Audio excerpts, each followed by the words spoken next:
In war, some soldiers become famous because they lead armies.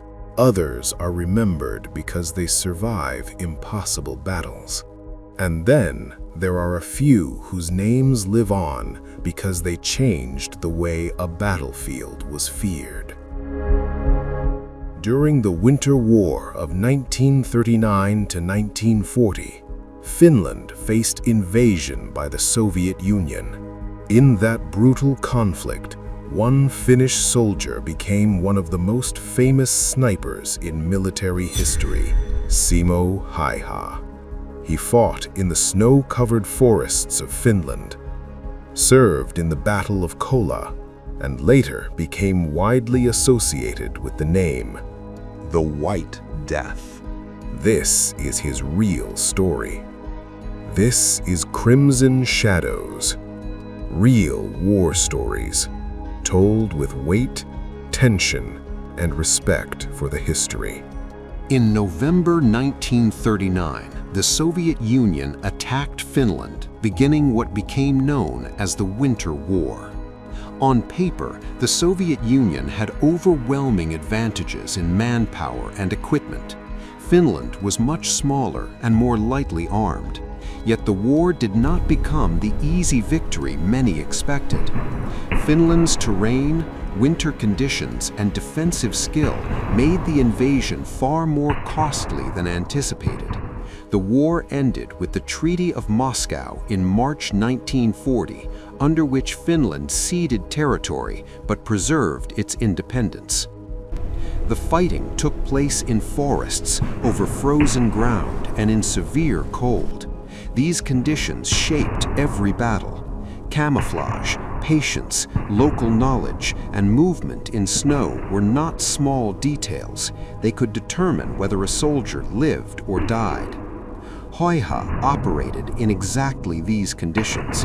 Historical summaries place him in the 6th Company of Infantry Regiment 34 under Lieutenant Arne Juutilainen during the fighting at Kola. Simo Häyhä was born in 1905 in what was then the Grand Duchy of Finland. Before the war, he lived the life of a rural Finn, farming, hunting, and marksmanship. Later accounts describe him as a quiet and modest man, not someone known for boasting. Those details matter because his wartime reputation was not built on speeches or self-promotion. It was built on field performance. When the Winter War began, Häyhä served in the Finnish army. He used a Finnish-produced M-28-30 rifle, a variant of the Mosin Nagant, and also carried a Suomi KP-31 submachine gun. What made him especially effective was not one magical trick. It was a combination of fieldcraft, marksmanship, discipline, and adaptation to winter conditions. That combination is one reason he is still discussed today as one of the most effective snipers in history. Häyhä is often noted for using white camouflage in the snow and for preferring iron sights rather than a telescopic scope. One practical explanation is that iron sights could reduce the risk of light reflecting from a scope and allowed a lower shooting profile. In winter conditions, small practical decisions like that could matter greatly. Accounts also describe him as a soldier who understood concealment well. Later retellings mention that he packed snow in front of his position to steady the rifle and reduce visible disturbance from muzzle blast.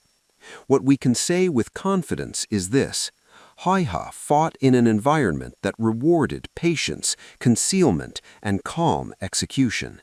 He was not relying on myth. He was operating in terrain and weather that he understood exceptionally well. Today, Simo Häyhä is widely linked with the name the White Death, but this is one place where careful wording matters. Many popular accounts say the nickname came from the Red Army. However, historical discussion also suggests that the phrase may have been shaped or amplified by Finnish wartime propaganda, and that the exact origin is debated. So the safest way to say it is this: Häyhä became widely known by the name the White Death, but the full story of how that label emerged is not perfectly settled. That uncertainty does not make the story less real.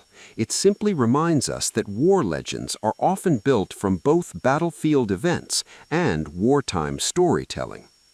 What is not seriously in doubt, however, is that Häyhä gained a formidable reputation during the conflict. His image as a highly effective sniper in white camouflage operating in frozen terrain against Soviet troops became one of the most enduring legends of the Winter War. If you're enjoying this real story so far, subscribe to Crimson Shadows and turn on the bell for more dark, true stories from history. This is another area where many videos become careless. You will often hear one clean number repeated again and again, as if every source agrees. They do not. Some public summaries say Häyhä is believed to have killed more than 500 enemy soldiers during the Winter War and call him the deadliest sniper in any major war. Other breakdowns distinguish between confirmed rifle kills and additional kills with a submachine gun. One Finnish accounting credited him with 219 confirmed rifle kills by February 17, 1940, while other later figures rise much higher by the end of the war.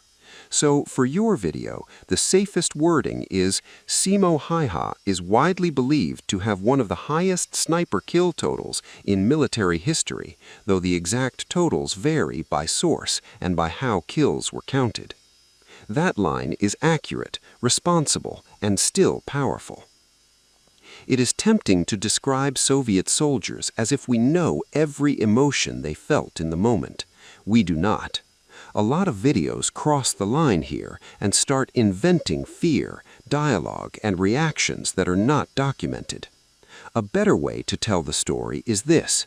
A sniper operating effectively in winter forests, difficult to locate and linked to high casualty counts, would naturally place pressure on enemy movement and morale.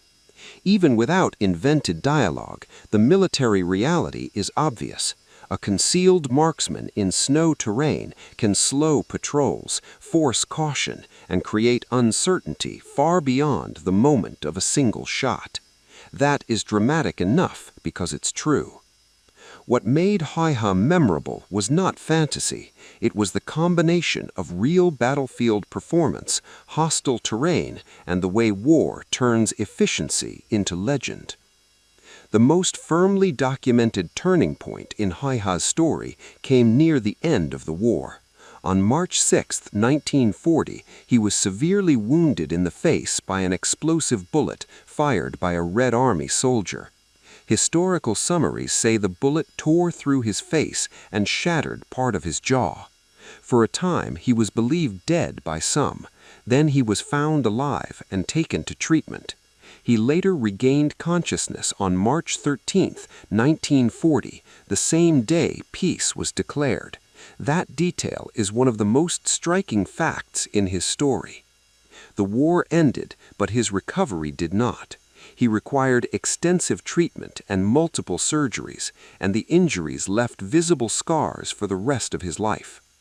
After the Winter War, Häyhä was promoted by Mannerheim from alikersantti to vanrikki, a remarkable jump in rank. In the years that followed, he returned to civilian life, worked as a farmer, hunted, and remained known as a quiet man. Later interviews describe him as modest about his wartime achievements.